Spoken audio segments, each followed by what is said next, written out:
நன்றிகள். அதனைத் தொடர்ந்து உரையொன்றை நிகழ்த்துவதற்காக விசேட அதிதியாக இங்கு வருகை தந்திருக்கும் அல்ஹாஜ் KM சஹாபின் ஹாஜியார் அவர்களை அழைக்கிறேன்.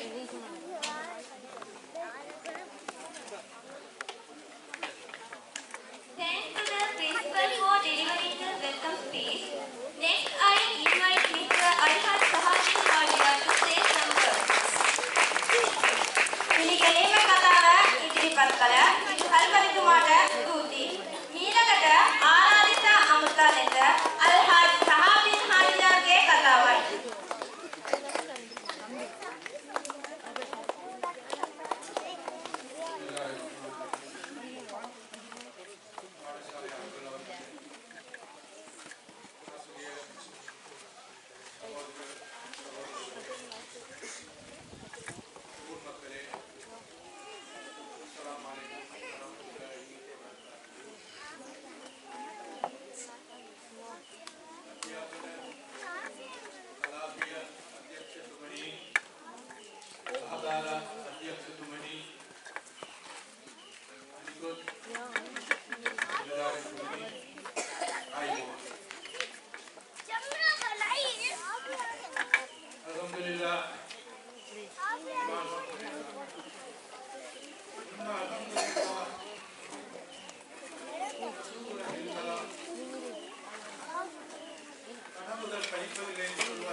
என்பது எங்களுடைய பிரச்சனைகளை தீர்க்கக்கூடிய ஒரு கைங்கரியம். சதக்கா என்பது எங்களை நல்வழி நடத்தி செல்லக்கூடிய ஒரு ஒரு உபதேசம். சதக்கா என்று சொல்லக்கூடியது எங்களுடைய தடங்கல்களை, எங்களுக்கு முன்னில் இருக்கக்கூடிய சுவர்களை தகர்த்தி எங்களுடைய பாதையை வேறாக்கி தரக்கூடிய, சீராக்கி தரக்கூடிய அந்த சக்தி வாய்ந்தது தான் சதக்கா. இறைவனி நாட்டத்திலே, அதாவது கலாவிலே எது அல்லாஹ் நாடி இருக்கிறானோ அதை கூட மாற்றக்கூடிய சக்தி இருக்கிறது சதக்காவுக்கு. ஆகையினால் நான் அதிக நேரம் கேட்டுக் கொள்வதில்லை. இந்த சதக்கா செய்யும் விஷயத்திலே விசேஷமாக இது ஒரு பின்தங்கிய பகுதி. இந்த பகுதியில வளங்கள் குறைவு. இங்கே உள்ள ஆசிரியர்கள் ஸ்கூல் கலவாளர்கள், ஸ்கூலில் இன்னொரு குறைகள், பிரச்சனைகள் பலரும் இருக்கலாம். இதை நாங்கள் பூர்த்தி செய்வதற்கு நாங்கள் முன்வர வேண்டும். இந்த தாய்மார்களுக்கு நான் ஒரு வேண்டுகோள் விடுகிறேன். இருக்கக்கூடிய தாய்மார்கள், உங்கள் கணவன்மார்கள் உங்களுக்கு ஒரு நாளைக்கு எவ்வளவு செலவு பண்ணி தருகிறார்களோ, பணம் தருகிறார்களோ அதிலே 100 ரூபாயை ஒதுக்குங்கள். ஒரு மாதத்தின் பின் பாருங்கள் பெரிய ஒரு தொகை சேர்ந்திருக்கும். ஒரு வருடத்துக்கு பிறகு பாருங்கள் பெரிய ஒரு தொகை சேர்ந்திருக்கும். இன்று இதை ஆரம்பியுங்கள்.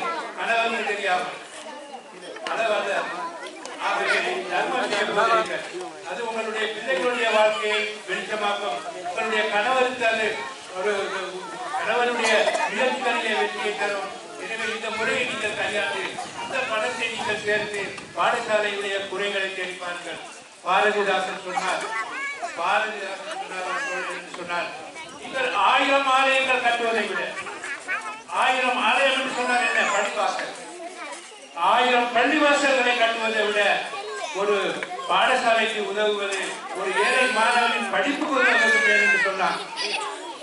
நாயகம் சொன்னார்கள், இந்த கல்விக்காக வேண்டி உதவக்கூடியவர்கள் சாவதில்லை.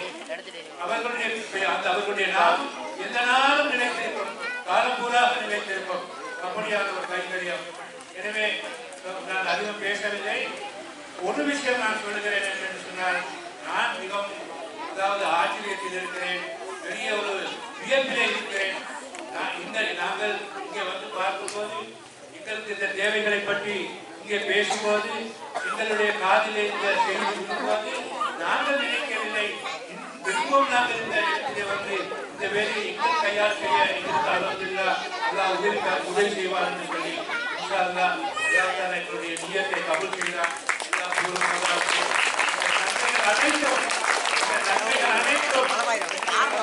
மனைவியான மருமமா நசீரா, பாத்திமா நசீரா அவர்களுடைய மன்னரைக்கு சென்றடைய வேண்டும். அல்லாஹ் தஆலா அவர்களுடைய கருணை பிரகாசமாக்கி வைக்க வேண்டும். அவர்களுக்கு நற்கூலியை வழங்க வேண்டும். அவர்களுக்கு ஜன்னத்து புரிதவசி அல்லாஹ் தஆலா நசீபாக்கி தர வேண்டும்.